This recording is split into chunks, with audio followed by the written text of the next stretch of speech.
দোহার 11 আয়াত বিশিষ্ট এই সূরার প্রথম 2 আয়াতে দুটি শপথ, তারপরের 3 আয়াতে 3টি সুসংবাদ, তারপরের 3 আয়াতে অতীতে যে রাসূলকে নেয়ামত দেওয়া হয়েছিল সেটা স্মরণ করিয়ে দেওয়া, আর শেষ 3 আয়াতে 3টা ওয়ার্ক প্ল্যান, কর্মসূচি রাসূল সাল্লাল্লাহু আলাইহি ওয়াসাল্লাম কি করবেন।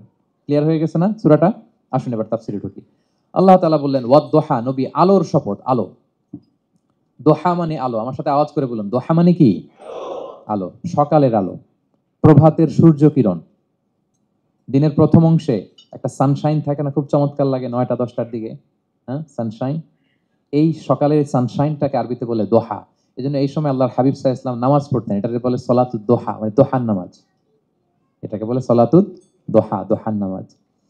তো দেখেন রাসূল সাল্লাল্লাহু আলাইহি ওয়াসাল্লামের মন ভালো করবার জন্য প্রথমে আল্লাহর ওয়ার্ডিংটা দেখেন, আল্লাহ তাআলা কেমন চমৎকার শব্দ চয়েস করেন। প্রথমে আল্লাহ বললেন আলো। আলো বললে তো মনটা ভালো হয়ে যায়, কি বলেন? এই আলো মানে আশার আলো, সম্ভাবনার আলো, প্রশান্তির আলো। ওয়াদ-দোহা, আলোর শপথ। মানে নবী আপনি হতাশ হবেন না, হাল ছাড়বেন না, ভরসা রাখুন। আপনি ঘর থেকে বের হন, দেখুন কি চমৎকার আলো। It's a beautiful day out there. জান, হোয়াট এ নাইস সানশাইন, কি চমৎকার উজ্জ্বল প্রভাতের সূর্য কিরণ। এত চমৎকার জলজলে সানশাইনিং এনভায়রনমেন্ট, আপনার মন খারাপ হয় কি করে? ওয়াদ-দোহা।